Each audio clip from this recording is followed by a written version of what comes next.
Thank you for asking, by the way. Hey, I want to make sure this is valuable for your audience. I don't want to make any assumptions. G'day to everybody in the Business Brain Food group. How you going? I've got Chad Sanderson with me right now, all the way from Colorado, Denver, Colorado in the States. Say g'day, Chad. Hey, it's great to be here. Thank you for having me. For those of you that are in the Business Brain Food group, we are about to hit record on another episode of the podcast, and you have early access, so you get to see a bit of behind the scenes. If you do have any questions during today's live broadcast, feel free to ask them, and I'll do my best to weave them into my interview questions for Chad as we chat today. And as always, thanks so much for joining us. Just give me a thumbs up. Let me know that you can hear us okay. I'm going to quickly just check that is working. Why can't I hear it? There we go. It's definitely working. Okay, good. Fantastic. All right. So you ready to go, Chad? Absolutely. Let's do this. All right. So when you're ready, mate, you can read out the pre-intro. All right. This is Chad Sanderson. I spend a lot of time working with companies to help them drive consistency in their conversations with prospect clients and hopefully existing customers to uncover what it is that is valuable to the other individual on the other side of the phone. And today you're listening to the Business Brain Food Podcast. Good job. Well done. All right. So just sit tight for a couple of minutes while I do the intro, and then it'll make sense when you're I'll cue you in, mate. Well, welcome back to the Business Brain Food Podcast. This, my friend, is the podcast that is 100% devoted to taking you and your business to the next level. And the good news is, I'm going to start that again. That's what I said. You get behind the scenes, gang. Yeah, 100%. People are getting to see how the sausage is made. That's it, 100% raw with all the mistakes. No, I don't make mistakes very often. Here we go. Well, welcome back to the Business Brain Food Podcast. This, my friend, is the podcast that is 100% devoted to taking you and your business to the next level. And the good news is, it doesn't matter whether you're just brand new to this business thingy, so maybe you're just scratching that entrepreneurial itch, or maybe you're like myself and you've been in business for a long, long time and you've got the scars and the wounds to prove it. No matter what, there is always something new we can do to take our business to the next level. And today is going to be absolutely no different. Super, super excited to have Chad Sanderson joining us all the way from Denver, Colorado. We'll get him on the show very, very shortly to talk about his story and all things sales. Very, very excited because we all want to get more sales, don't we? There's no doubt about that. And just a reminder that today's episode is brought to you by maxmyprofit.com.au. The team at Max My Profit help you build the business you imagined. So if you imagined having a business that was easier to run, maybe made you more money or gave you the time to do the things that you love in life, but instead you've got a big ball and chain that's uncomfortable, keeps you awake at night, and it's not fun anymore, you need to talk to the team at maxmyprofit.com.au and they'll help you to build the business you imagined. Now, if you do enjoy the podcast, please head across to your favorite podcast player, leave an honest review or rating. We do love to read your feedback. We read them all. Love getting your feedback. It's always great to hear from you. That's what we're here for, is to make this show the best possible show for you to tune into each and every week. So make sure you leave us your feedback. On another note, if you are watching this live in the Business Brain Food group on Facebook, thanks for joining us live and getting your behind the scenes look into how the show is made and getting early access to this content. Now, if you're listening to this on your favorite podcast player, you probably could have heard this a couple of weeks earlier by tuning in inside the group. So head across to facebook.com and look for the Business Brain Food group. Answer a couple of simple questions and you'll be allowed to come and join over 1,000 entrepreneurs having a good old chat. And I'll tell you what, it's a good place to hang out. There's no doubt about that. All right, so let's get stuck into today's show. As I said, we have Chad Sanderson streaming all the way live from Denver, Colorado, over in the USA. And he's been leading sales and marketing teams to success for over 20 friggin' years. That's awesome. And he's been doing that through his proven and predictable value selling framework. Now, Chad has been named a top 5 emerging training leader. So we've got a pretty good mover and shaker on the show here today. He's worked in sales, he's built teams, and he's achieved targets both within organizations and as a consultant. Now, he cuts through the outdated theory-based fluff, so often attributed to sales training, which I know a lot of people get bored of. So I'm going to be really, really interested to hear what he's got to say today. He gets down to the nitty-gritty with a raw, no BS perspective to look at what is working, what's not working, and where there may be opportunities to drive predictable revenue growth through sales optimization. That was a mouthful, Chad. Welcome to the show. Hey, thanks for having me. It's a pleasure to be here. Hey, mate, so good to have you on, mate. And, look at the power of Zoom, eh? Here we are chatting across the world, even though COVID-19 has got us all locked up in our houses, eh? Absolutely. Feels like we're in the same room. It does, doesn't it? Well, mate, welcome. Can you take us back to way back when? We'll get to the whole sales stuff and how you go about helping people with that. But I'd love to hear a bit of your story. I'm sure the listeners would as well. So just can you take us back way, Ben? Where did you kick off? Yeah, so it's funny when I was doing my undergraduate work in the U.S. I had this, I was young and stupid and thought I knew everything, and was pretty convinced that really what I wanted to do with my life was basically smoke pot and write poetry and live on a beach. That's what I thought, but that's what I mean. We're going way back. And thanks to my mother, who is a phenomenal human being, she said, "Yeah, no, I think you need a little bit more focus." I came out of college with an English degree, which actually led into marketing. And so for the first 9 or 10 years of my career, I actually worked in marketing, from analyst relations to marcom to product marketing to ending up running marketing teams for a software company. And about 48 hours after I got my MBA in marketing, my advanced degree in marketing, I'm sitting in a meeting and I'm talking to a bunch of salespeople, and it hits me that, you know what, these salespeople, they're solving much cooler problems than I am.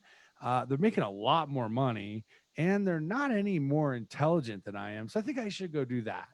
And so 48 hours after I got my MBA in marketing, I decided, you know what, I'm going to give away the leadership title and I'm going to become an individual contributor carrying a bag, and I'm going to go sell. And I was lucky enough at that point in my career, 18, 19 years ago. These are platinum highlights. This is not gray in my goatee. I was lucky enough to be trained in the value selling framework 18 years ago, and it changed the trajectory of my career without a doubt.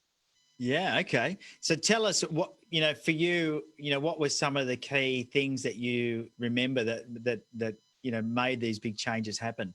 Yeah. So, I mean, if you think about any organization, whether it's 4 or 5 people starting a small startup all the way to an enterprise size organization, we fall in love with our own ideas. Yeah. We think about, hey, I've got this product or this solution or this service, and I'm 100% invested in this, and it becomes the be all end all, right? The forest for the trees kind of thing. And so then, as we bring other individuals on, we have them drink the Kool-Aid. We tell them how cool we are, all these cool problems we can solve. And you get people coming in, and then we're surprised when we unleash them on the world, and they go out and all they want to do is talk about themselves. And for me, when I learned the value selling framework, it was such a subtle but simple shift that value isn't what I think it is. Value is what the other individual I'm talking to thinks it is. And I need a way, something that I can consistently rely upon to uncover that and connect to that. The value selling framework provided that for me. Yeah. Okay. All right. Well, we'll dive deep into that shortly because I'd love to hear more about that. So when tell me, because a lot of people that would be in marketing don't like salespeople and vice versa. So Yeah, what did absolutely. you learn from that transition? Like, did that help you become better in sales, understanding the whole marketing side? Absolutely. In fact, I would say so. When I took over, the first sales gig I had was responsible for Western U.S., so west of the Mississippi in South America, and it was a territory that hadn't hit its number in like 6 or 7 years. Right? Nobody thought this territory was going to hit its number, but the value selling framework helped me understand that it wasn't about what I was seeing, but it was more about what my prospects were seeing, what the individuals I was talking to were seeing and or experiencing. And that allowed me to have conversations that were different. Now, pair that with the fact that I understood how marketing happened, product marketing happened, analyst relations, and what all of that meant, all that black magic, all of that stuff. I was able to bring that together from a buying experience standpoint and be able to provide to my prospects like, hey, if you're low interest, low awareness, like you don't know you have problems I can help you solve, and you don't know what company I'm working for, I can provide you a specific type of content that's going to like plug into that mindset. And I can bring you through this buying experience, not based on what I think is important, but based on what you think is important. And that ability to understand the content creation and the way that the human brain worked to solve problems because of my marketing background was absolutely 100% the reason that I was so successful when I came out of the gate in sales. Yeah. Okay. And why do you think it is so many salespeople misunderstand marketing people and vice versa? Most salespeople won't shut up. Most salespeople can't stop talking, right? Like we think we're gonna feed, like they come into the organization, and I think the organizations contribute to this, no matter what their size.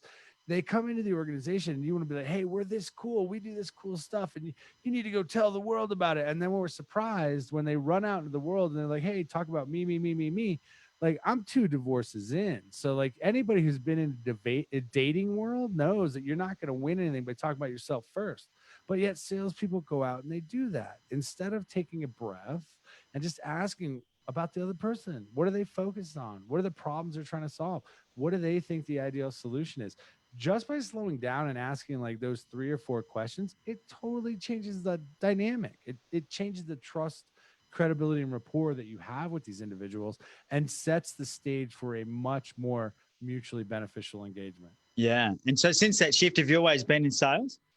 No shit. No, I started in marketing. Sales was to me, sales like, so all right, I'm going to be really, Ben, I'm going to be really, really candid with you. Sales was a way for me to pay for my first divorce because I figured I could go and sell a whole bunch of stuff and make a bunch of money by solving problems for other individuals. And if it hadn't have been for the value selling framework, I wouldn't have been able to pull it off because I would have been completely self-centered. And the framework allowed me to rely on something that no matter what kind of day I was having, allowed me to be consistent. And so I could consistently understand where I was in any conversation. I could understand what information I knew versus what information I didn't. And I knew how to ask those questions in order to get to what in the value selling firm we call a vision match, understand what's going to be a win-win situation for both people. And so that was huge for me. It was a major shift. It seems so simple and so subtle. We call it common sense, but it's not often common practice. Yeah. And so it's a subtle shift, but by being able to pull that off, it has definitely changed the trajectory of my career. So do you think though, was it the drive to make the money or was it the framework that made you successful? Great question. Probably a little bit of both, if I'm Yeah. being completely honest. Anybody out there who unfortunately has had to go through a divorce understands that those are not particularly cheap. But what was more interesting to me was, and what I really kind of dove into was solving problems. Like I have a great deal of in the US we call it juice or energy or focus around helping people solve problems. Like if I can bring something to the table that's going to help you solve a problem, I'm interested in figuring out how to do that most effectively. And so that was kind of an ancillary effect. But I'll be completely honest, the first move into sales was completely money driven. Yeah. It took about 6 or 7 months for me to go, you know what, the money's not important. I'm having too much fun helping people solve problems. But the initial attraction, as it is for many, is that if I go into sales, it may be high risk, high reward. If I'm willing to take the risk, I can make a lot of money. That's an attraction for a lot of people. I don't know a lot of people that, around the holidays at the end of the year, like playing with little GI Joes and go, I want to be a salesperson when I grow up. I don't know many of those people. Like people end up in sales by accident most of the time. And so as a result, you have to really understand what you're bringing to it and the perspective that you're coming to it with. For me, it was helping people solve those problems. And it just changed my whole perspective on business. Yeah. And I can see just by chatting, you're quite outgoing. Were you always the outgoing one? Like, because a lot of people in sales, Yeah, no? no. Oh, okay. Yeah. No. In fact, I would say in the US we call it resting. Well, I can't say that. My default is introvert. So Yeah. my default is I don't really want to talk to a lot of people. I just want to ride my Harley, listen to music, on the weekends have some drinks, have some fun with friends. Like I'm not a overly outgoing individual, but what I do have is a ridiculous sense of curiosity.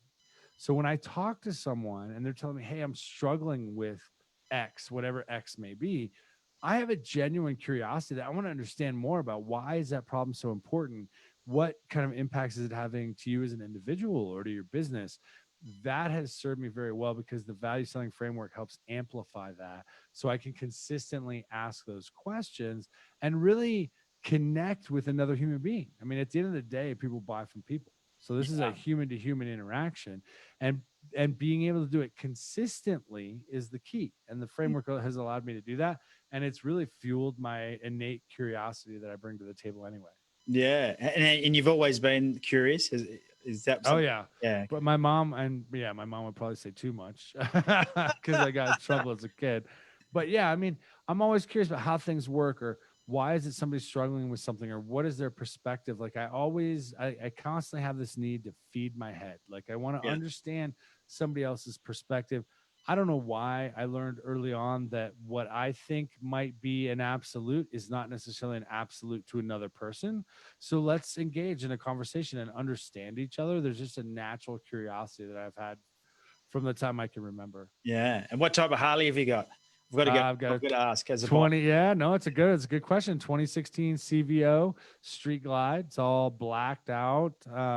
I have a removable passenger seat, depending on what relationship state I'm in at the time. Nice. But but but every weekend, my buddies and I were out. I mean, with this last weekend, we just did 380 miles, give or take.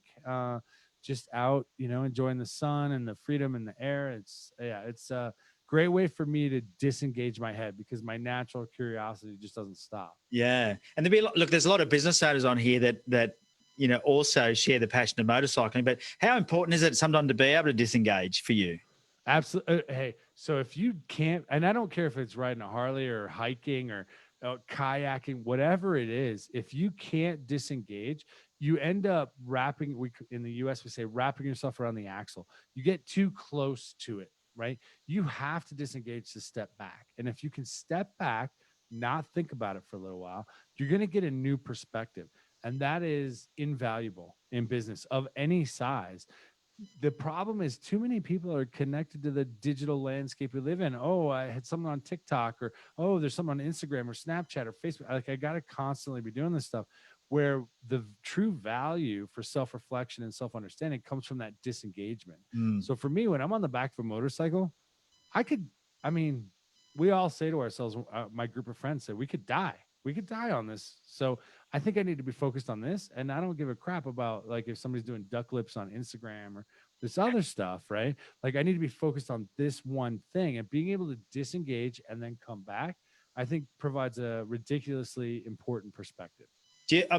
Let's relate that to business or to sales, because I think a lot of people sometimes with these frameworks or systems, they get too caught up in that. And to use your terminology, they get wrapped around the axle, right? So Yeah. they hear a framework, or they hear, I've got to ask these 7 questions in this order.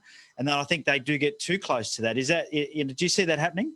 Oh, absolutely. People are looking for a silver bullet. Most salespeople are looking for a silver bullet. Yeah. The beauty of what we work with is there's no silver bullet. It is literally, think of it as like a communication GPS. Like I know I'm going from point A to point B, but maybe I'm older, so I have to stop at more gas stations to use the restroom. Or maybe I need to stop over at this bar and listen to some live music. It doesn't matter what the side tracks are. We know what point A to point B is. The value selling framework allows us to be us as we go through it and not end up overshooting our end goal. And so it allows the people to be as authentic and true to themselves as possible. It allows them to express their natural curiosity, but it is still designed to get us from point A to the end of the equation, which is ensuring the individual we're talking to receives the value that made them buy in the first place. Yeah. Yeah. So what's the key components of this framework? Maybe can you step me through what it is? Yeah, so the value selling framework basically has like 4 components. There's like 6 fundamental principles. There's nothing earth shattering there. People buy from people. You can't sell to somebody you can't buy. Like nothing earth shattering. It would be very common sense if somebody saw the 6 principles that we use. But everything that we do is reverse engineered from the way the human brain solves problems, right? So if I'm working in an organization, let's say I'm a director of marketing or director of digital in an organization, and the CEO has said, okay, we're going to increase revenue by 20% this year. I, as a director of digital, may not give a crap about that goal. But what I do care about is that my contribution to that is to increase leads through digital channels by 20%. That to me is the primary thing I'm focused on. And then I'm going to start to think about what are the problems getting in the way? Well, my team doesn't understand all the ins and outs of the digital channels, or we don't have a process to capture and process marketing qualified leads, or, I don't have any of the technology in place that's actually going to allow me to have a CRM. These are the problems that I start to think about. And then once I think as that director of digital, I think I've got an idea what the problems are. I naturally start to think about the solutions. And once I start to think about the solutions, That's when I start reaching out to companies. That's where a marketing qualified lead comes from. Somebody comes into your website and says, hey, I want to talk to you. It's because they've already figured out, they think you've got a solution to the problems they're trying to solve. But most people, when we engage in this way, they go, oh, you're looking for this? Sweet, I have this, and I'm going to go over here and I'm going to tell you all about it. Rather than taking a deep breath and saying, why do you need this solution? What problems are you trying to solve? If you could solve those problems, what would it mean to you and or the business?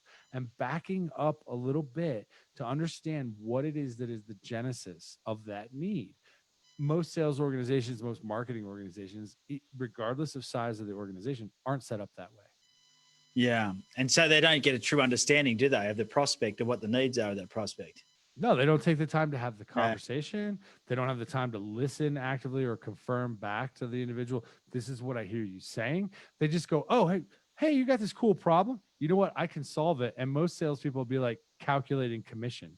They won't even be thinking about the pitch. They'll be like, oh, I'm going to go buy a new Ferrari or whatever they're going to go buy. Like they're already out thinking about commission rather than, well, wait a minute. If they have this type of problem, could they have this type of problem? And this type of problem. What's that saying? The more problems we focus on uncover. the mission, not the commission, they say. Exactly. Yeah. Exactly. So can you tell us a time? I always love hearing the stories of, something funny happened or where you really screwed up in a sales meeting, because we can learn more from that sometimes. Have you got like just the funny, can you remember something that happened? Oh yeah. Yeah. So the beauty of any interaction with human beings is that there is an emotional component, right? There's trust, credibility, and rapport. And I was selling this. We're going back to when I was a individual contributor. I was running a team that was selling to a large U.S. telecommunications brand that everybody would know if they heard that it typically starts with a V. Anyway, so they would know this company. And I was in a meeting and I had 4 or 5 people from our team that were in there helping me sell this. And the individual that we were focused on was a C-level executive, but just did not care, like was playing on the phone, wasn't paying attention to us. And my annoyance reached a point where I actually just shut down the meeting and pulled my team and walked out. And it just completely set off a bomb in the sales process. Like, how dare I walk my team out of there? Now, looking back, at the time, I was 100% convinced it was the right move. Now, looking back 12 years ago, it was probably a little bit overly dramatic. But my point was that our time was important. Our time was valuable. I had 4 people in there that were focused on this individual who's not paying attention to us. And so as a responsible corporate citizen for my employer, I shouldn't be wasting that money. I'm not 100% sure I executed that correctly. I might have pissed off some people. But I believe that the underlying goal was ideal. I just did not execute it well. And that was definitely a learning point for me. Yeah. Because one of the things I think people struggle with sales is there's a perception of what a salesperson is. Yeah.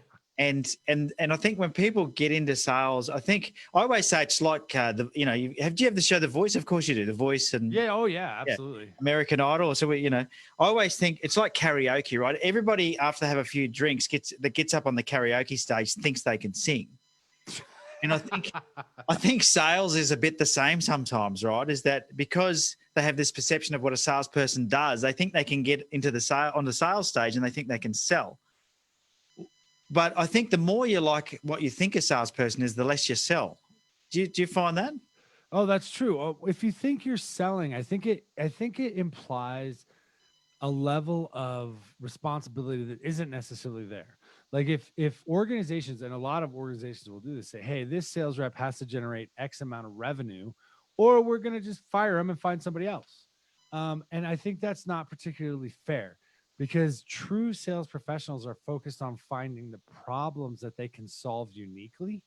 And I think that takes a different type of mindset and a different type of support, quite honestly, from the organizations to allow them the room to do that. So when you talk about outdated thing, like outdated training, do you think a lot of organizations are still training their salespeople in a way that's not effective? I would say the vast majority are focused on. So if you think about all the sales methodologies that are out there, there's a lot of good things. I mean, I've been through them all, because I'll be completely candid. I'm a 100% commission sales rep. I run my own business. Anything that's going to help me sell more, I'm going to do. So I've been through just about everything that's out there, and there's a lot of great information and perspective. However, what has a tendency to happen is the vast majority of the solutions are focused internally.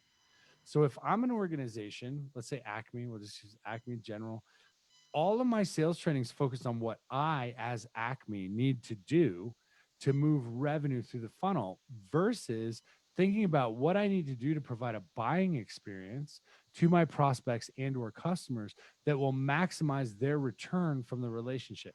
It's a very, very subtle shift, but it has a huge ramification on the size of the deals, how fast the deals close, what is the margin on the deals that you're closing, how do your sales, marketing, and or customer success people continue to drive value throughout the value chain? It changes the perspective completely. Most organizations are not comfortable with that because I think sometimes they feel like they're giving up a bit of control, Yeah. that they're giving up more control to the prospect than they're controlling through their sales process, which is an understandable fear. I just think I think it's a little bit misguided, because if you can drive that alignment between what is important to the individual you're talking to and what you can bring to the table, that's a much larger win-win on both sides. So when you mean drive the alignment, just explain what you mean there. What do you mean? So if you and I were talking and you came to me and you said, let's say you were that director of digital, and you said, you know what, I've got to increase my digital leads 20% across digital channels in the next 6 months. That's what I have to do in order to keep my job. Most people would say, okay, here's how I can help you with that, right? That's like the default is, here's how I can help you do that. Where what we want you to do is really say, okay, totally understand what you're trying to accomplish, but help me understand what's getting in the way. What's keeping that from being possible? And most times people will talk to you about people, process, and technology as problems getting in the way. My team doesn't understand all the digital channels. I don't have a process to route MQLs and or sales qualified leads all the way through, or I don't have the technology that allows me to engage in a digital atmosphere with my prospects. Those might be problems you hear. Most people, when they hear that, are going to jump over to, oh, hey, here's how I can solve it. Instead of, well, okay, if this is the number one thing you're focused on, 20% increase in leads across digital channels, and you're telling me these are the problems, it's almost insulting to jump to a point where you say, here's how you should solve it. Instead of just taking a breath, taking a beat and saying, so you've obviously given this some thought. What are you looking for in the ideal solution? Let them tell me what they're looking for. And then through asking probing questions, I can kind of expand out their view of what's possible without creating friction in the buyer experience. And this is extremely critical because if you think of a B2C environment today, Amazon, everybody's probably got Amazon, some version of it, or Netflix or something. All of these apps were designed to give a B2C experience, give you what you want, when you want it, where you want it, how you want it. They were designed to be frictionless, right? I spent 10 years in organizations designing these apps. They were designed to remove friction between your willingness to have some brand's hand in your pocket. Well, these people that live B2C lives that have Amazon and Netflix, they also are your B2B buyers. So they want to be heard. They want their perspective to be understood. But we're not training our sales, marketing, services, customer success people. We're not training anybody to actually take the time to understand what's important to the other person. We're training them to hear one problem, like, hey, this is a problem. Okay, great. I'm going to go solve this. I'm going to jump over here and I'm going to solve this. But that instantly makes the deal smaller. It makes the impact smaller. It makes the potential win-win on either side smaller. And so we just need to give them a framework that allows them to consistently listen to and uncover what's important to another human being. So do you like, is there certain questions? I mean, there's a lot of, I can hear that you've got, in your brain, you're just rolling out these questions, just in examples there, right? Is there a way for people to learn this and get good at this? Yeah. So, I mean, we've got some online training and we train large organizations from ServiceNow to VMware to Adobe and even startups and things like that. But it really is just understanding a framework for communication that's focused on another person's perspective. So if anybody's, if they really want, there's a book that our CEO wrote called The Value Selling Conversation. They can read that. There's a bunch of different online things that we offer. most of the time it really comes down to, and I'm sure my CEO is probably rolling over in her sleep if I'm saying this right now, it's literally just slow down and be curious. Slow down and be curious. Ask the questions to understand all of the challenges that someone is having and see how many of those you can solve, rather than just hearing one challenge and knowing you can solve that and jumping off into solution. It changes the dynamic of the conversation. It changes the trust, credibility, and rapport that you develop. Does this mean that salespeople need to become more patient? I love it. Yeah, actually, that would behoove the vast majority of sales Yeah. professionals. Take a deep breath, stop. And part of this isn't really their fault if you think about it. The way most organizations structure themselves is, hey, you have to earn or drive this much revenue each quarter. So by setting up that type of metric, we're initially telling them you have to go find this much money, and I don't care what you have to do it.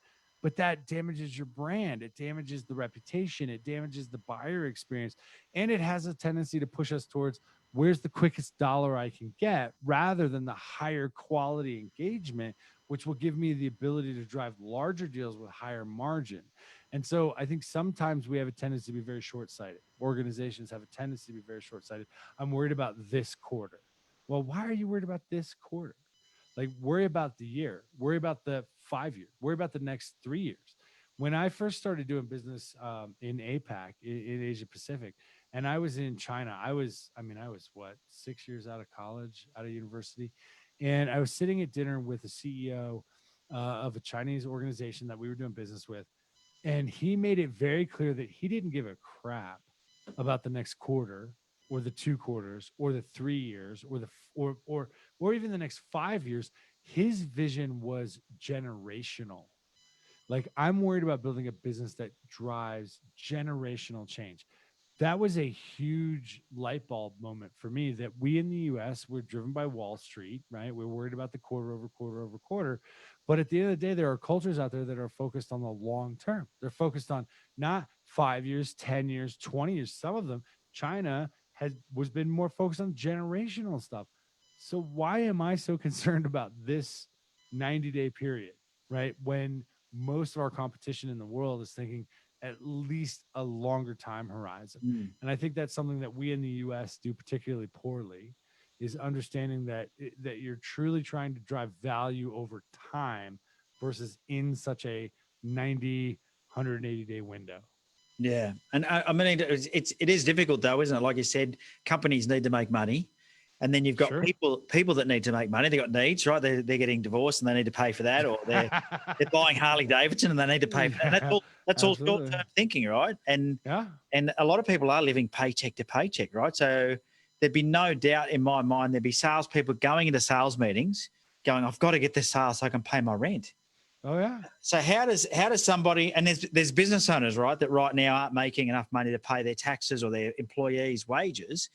How do they get rid of that because that is at their forefront, because it's their most nagging problem they've got to solve right now. How do they push that aside to change what they're doing? Because I mean, I know, they know if they change what they're doing, they'll get better results, but it's hard to change, right? Oh, it's absolutely, nobody wakes up in the morning and says, I want catastrophic change in my life. Said no one ever. No. It's never come out of anybody's mouth, No. right? I mean, anytime I've been served with divorce papers, it wasn't like that's what I was looking for that morning, right? But there has to be a longer term vision, right? There is the need to ensure we have financial stability for the short term. Short term could be 3 months, 6 months. Considering the current situation, it could be 12 months. But if I have that, then the question is, what can I do in this time period where things are slightly unpredictable to ensure that when I come out the other side, I'm producing more, capturing more, providing more value to the market as a whole? A lot of our clients, I'll say, and I'm not trying to date myself, but I remember 9/11, right? And the world changed for the US. The world changed after 9/11, but we got through it. And then I remember 2008 in the US, we had the mortgage crisis, and everybody was like, oh, the world's coming to an end. But we got through that as well.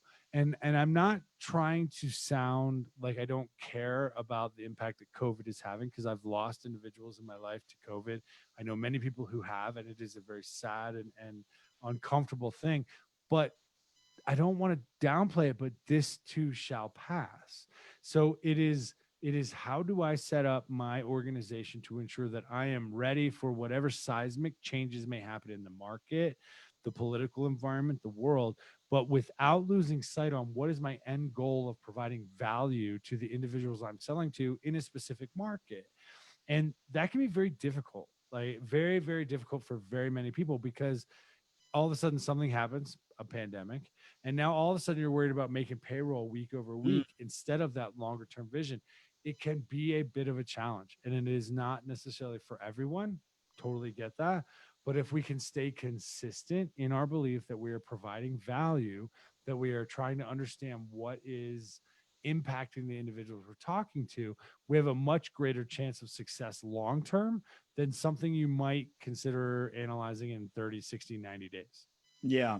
But have you had an experience where you've gone into an organization where the culture is so short term that you haven't been able to change it?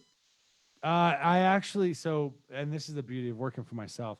I typically in the analysis phase, if I come across an organization who I do not believe that culturally can understand that this is a little bit longer term vision, that we need to look at a change management curve that could span 12, 18, 24 months, I typically won't engage with those organizations, because I know, based on my experience, that their percentage chance of success is much, much shorter, much, much smaller than those who go, you know what, we're having massive change in the market due to the current situation, the pandemic.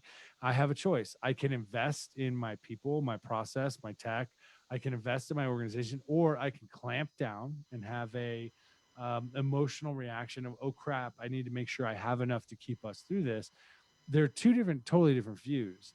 And those that are willing to take the time to invest in themselves are the ones that come out on the other side and end up being industry leading companies. I mean, if you look at the 2008 mortgage crisis in the US, Procter and Gamble, Airbnb, and several other companies came out of that leagues ahead of the competition, because they took that opportunity to invest and were structured in such a way that they had the capital that allowed them to kind of make it through the waves, so to speak. But organizations that structure themselves in such a way that they're running really thin margins and month to month, that's a dangerous play. It's risk. Not, I'm not saying it's wrong. It may make complete and total sense depending upon your business strategy at the time, but when you think about the volatility in any given economic system, you never know what's around the corner. Yeah. Yeah. And it'd be good to have a buffer. There's no doubt about it. Yeah, absolutely. If that's one thing we've learned from this, having a buffer is very important. What would you say to somebody that's listening to this, that's not getting the results they want from their sales or their sales team? What are some really quick and easy things they can do, some low-hanging fruit, to use a one of a better term, to get some results fast if they do need to make a bit of a shift? So the first thing I would say is work with your sales team to encourage them to ask why, right? So most people right now that they're engaging with are coming to them because they have a short-term, let's say, pandemic or volatile situation environment. They have an immediate need, but the question should be why. Why is that important to your business? Why do we need to solve it right now? And what does it mean longer term? So if you just ask the why question, just back into what is the motivator, what is the genesis of it, it's going to give you a much deeper connection and view of what that company is trying to solve. Now, some may be just trying to stay afloat, and that's fair. Some companies are just trying to make it through this. Others are probably trying to figure out how to maximize margins. I know several industries that are taking off as a result of the current situation, but we can't make assumptions, right? So ask why, get out of the way of your own assumptions. Don't allow your assumptions to make you believe something that isn't necessarily true. Work to understand what's important to the person you're talking to. Yeah. And do you do much with like personality profiling or teaching salespeople to understand things like disc profiling or NLP or any of that? Yeah. Oh, we use a lot of neurolinguistic programming. Yeah. When we work with managers, we work a lot with disc profiles, and we use disc. It doesn't matter what the personality profile is, but we'll work with disc to help them understand how to modulate one's communication style based on the personality profile of the individual you're talking to. Some people just want blunt and to the point, just lay it out. That's me. Just tell me. If I'm screwing something up, you want me to do something different, just tell me. You're not going to hurt my feelings. 2 divorces in, I don't have any feelings left. Other people probably wanted a little bit, they need a little bit more time to process. And so as a leader, as a manager, I need to understand the kind of profile, communication profile of the individual I'm talking to so that I can approach them in the right way. And so when we work with managers or leaders in organizations, we use DISC. I have a tendency to default to DISC because I know it the best, as a way to say, okay, this is who you are. This is who you think you are. This is how you are perceived by your other managers. And as a result, this is how you should engage with these different profiles from a communication standpoint. Because at the end of the day, if we have to get out of ourselves, we have to understand and be curious about the other individuals, whether on our team, they're in a different department, but in the same organization, or they're a prospect, or it's an existing customer that we want to upsell. We have to have the communication chameleon-esque type of approach to understand, uncover, and connect to that as effectively as possible. Yeah. Yeah, it's interesting. I mean, there's a lot of tools out there, and they've seen it's sort of been long-standing communication tools, haven't they, in the sales arena? So, a lot of people wouldn't be using any of these things in their sales. I mean, one thing that I see, especially in small business happening, Chad, is people that aren't great at sales will hire a salesperson hoping that person will just be great at sales and then wonder why that person is not successful. Right. Do you see a lot of holes in businesses from a sales training perspective? Yeah, I mean, you think about, like, depending on the size of the organization. If I'm a founder, I found a company, and my background, my bailiwick isn't really sales. I'm more in the operations of the product side of things. I find that most people have a perspective of what sales is. And so based on that perspective, they go and try and hire somebody that they think fits the cliche. Somebody that's a little bit more extroverted, that can talk to anybody, that never met a stranger, all of those cliches that line up. And there are some emotional intelligence elements of that are important. But at the end of the day, what I would say to people that are running smaller businesses, take the time to educate yourself about what sales really is and what it takes to do it. So then you can hire individuals who understand they're going out to solve problems, not push product and or solutions. And I think it's a little bit more difficult for smaller organizations because they have such a need for revenue on a short-term basis. But if you take a deep breath and just find the right individuals who are going to go out and find the people where you can truly help them, that's going to make all the difference in the long-term health and vision of the company. Yeah, and like you said, it's about having that long-term vision, isn't it? So try not to be so short-term. Yeah. Well, I'm just mindful of time, buddy. So we're running out of time, but it's been very insightful, mate. Is there anything I haven't asked you think I should have asked? No, I think you've hit them all, including the Harley questions. Yeah, how you got them all, man. Why are you such a dreadful husband? What's going on? Hey, I'm great at closing. I'm horrible at account management. Beautiful. I mean, if people want to find out more, mate, where do they go? Hit me up on LinkedIn. It's just in/Chad Sanderson, or feel free to send me an email at chad.sanderson@valueselling.com. Perfect. So we'll make sure those links are in the show notes, gang. So if you missed any of that, you can head across to businessbrainfood.com.au and just put Chad or Sanderson or both into the search term.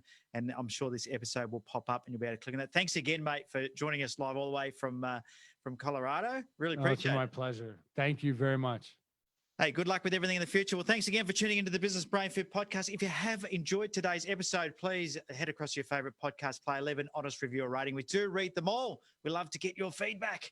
Absolutely love getting your feedback. And if you've been watching this live in the Business Brain Food group, thank you very much for tuning in live.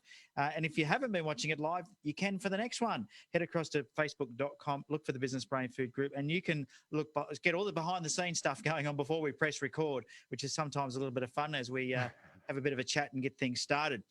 Now, just a reminder, today's episode was brought to you by maxmyprofit.com.au. The team at Max My Profit are waiting for you and helping you build the business you imagine. Now, most people, when they start a business, imagine something that was going to be a lot more or a lot different to what they've ended up with. And that's because I think it's easy to imagine having something that was going to be easier, more profitable, more fun, taking less of your time, and just more enjoyable, let's face it. But a lot of people, when they go into business, end up with something that's a lot clunkier and a lot more difficult to run than they ever imagined. And it's just a lack of knowledge. You don't know what you don't know until you know what you don't know. So head across to maxmyprofit.com.au, talk to one of the team there, and they will help you build the business that you imagined. All right. Thanks again for tuning into the Business Brain Food podcast. My name is Ben Futrell. You've been bloody fantastic for tuning into the very end. Until next time, Have a very fantastic and profitable day. See ya. All right. Thank you, Chad. And we're still live in the Facebook group. I'm just going to end that one up. Thanks for tuning in, all the Facebook brain foods, business brain foodies, I call them.